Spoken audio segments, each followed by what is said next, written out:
ஒரு பணக்கார பொண்ணு இருப்பா, அவளோட ஃப்ரெண்டு ஒரு பொண்ணு ஏழை பொண்ணு. அவங்க அம்மா சிங்கிள் மதர்.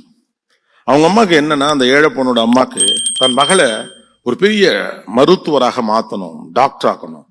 சிங்கிள் மதர் வளர்த்த பொண்ணு பெருசா வளரலைன்னு ஊர் சொல்லிடப்படாது அப்படின்னு சொல்லிட்டு உயிரை கொடுத்து 4 இடத்துல வீட்டு வேலையெல்லாம் பார்த்து நல்லதுக்கு 24/7 அந்த அம்மா ஒர்க் பண்ணிட்டே இருப்பாங்க. தன் உடம்பை பார்த்துக்கவே மாட்டாங்க. இந்த பொண்ணு சொல்லிட்டே இருப்பாங்க, அம்மா உடம்பு பார்த்துக்க, நான் சிக்கனமா வாழ்ந்துப்பேம்மா, நான் கஷ்டப்பட்டாலும் பரவாயில்லம்மா, நீயும் உன்னை பார்த்துக்க, நீ தான் எனக்கு முக்கியம் சொல்லிட்டே இருப்பான். இந்த மாதிரி என்ன நினைப்பானா, நான் ஓடுறப்ப ஓடித்தான் என் பிள்ளையை காப்பாத்தி ஒரு இடத்துக்கு கொண்டாந்தோன்னு, இல்லாட்டி அவளை டாக்டர் ஆக்க முடியாது. ஒரு பெண் வளர்த்த பிள்ளை பெரிதாக வளரவில்லை என்று ஊர் பேசிவிடக் கூடாது என்ற பதட்டத்திலேயே அந்த அம்மா அவளை ஒரு பொசிஷனுக்கு கொண்டு வரதுக்கு ட்ரை பண்ணுவாங்க. கொண்டு வந்து அவளை டாக்டர் ஆக்கிடுவாங்க.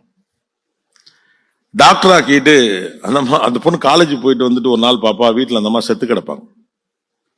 என்ன பண்றதுன்னே அவளுக்கு புரியாது.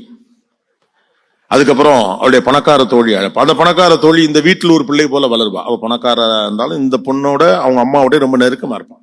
அவ வந்து எல்லாம் செஞ்சு அவங்களுடைய இறுதி காரியங்கள்லாம் பார்ப்பா. அதுக்கப்புறம் ஓராண்டு இவ தனியா இருப்பா, மருத்துவத்துக்கு படிப்பா, படிச்சுக்கிட்டே இருப்பா. ஒரு வருஷம் அந்த அம்மாவுடைய நினைவு நாளுக்கு அவங்களுடைய கல்லறைக்கு போய் இந்த மலர்ச்செண்டெல்லாம் வைக்கிறதுக்காக அந்த பொண்ணு வருவா. வந்து இவளை கூட்டிட்டு போவா. வா அம்மாவுடைய கல்லறையில போயிட்டு இந்த நினைவு நாள் என்று நம்ம இதெல்லாம் வச்சுட்டு வரலாம் அப்படின்னு சொல்லி கூட்டு போவான். அங்க போன இடத்துல பாத்தீங்கன்னா அந்த பணக்கார பொண்ணு மகளை போல வளர்ந்தவள் அந்த அம்மாவுக்கு வந்து பூச்செண்டு வைப்பா. இவ அப்படியே கல்லு மாதிரி நிப்பா. அவ கேட்பா, ஏண்டி உன்னை வளர்க்க எவ்வளவு அந்த அம்மா சிரமப்பட்டுச்சு, அவங்களுக்கு ஒரு மரியாதை செய்யறதுக்காக ஒரு பூச்செண்டு கூட நீ வைக்கலையே அப்படின்னு கேட்கிறப்ப அந்த பொண்ணு சொல்லுவா, எனக்கு எங்க அம்மா மேல கோபம், நான் ஒரு வயசு பொண்ணு, டாக்டருக்கு படிக்கிறேன், என்னென்னமோ பண்ணுது, எனக்கு மனசுல என்னென்னமோ தோடுது, சொல்ல ஆள் இல்லை, யார்கிட்ட வந்தது சொல்றதுன்னு தெரியல.